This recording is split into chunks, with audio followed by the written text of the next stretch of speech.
Alright, kain muna tayo. Lunch break. Ano ba ito? Yun, hindi ko na mabasa. Manay's Catery, Paki, Laguna. Ayun, sa mga oras nga na to is naka-around 80 kilometers na kaming bicycle ride. And naghalo-halo na yung pagod, uhaw at gutom. Kaway-kaway mga hindi pa nalalaspag. Sinong laspag? So sakto tong stopover na to. This is our lunch break. Alright. Ayan o. Buhay na buhay pa rin, syempre. Okay din tong kainan para sa mga riders, mga lods. Kasi kita mo naman, yung bike park namin ay nasa loob lang din. So halos katabi mo lang yung mga bisikleta.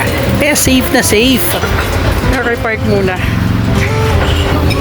At ang ganda pa ng view, may kita mo pa yung palayan.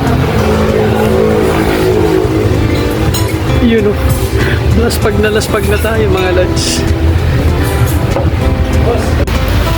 Siyempre, ang sarap na ang kainan namin dito. Umorder lang naman kami ng bulalo, tokwat baboy at ang madupitang lomi nila. Kaya busog talaga. Naka 80 kilometrahe na oh. 80 pa lang yan? 80 pa lang. O ano, approve ba engineer? Approve! Ride safe always. Bye bye!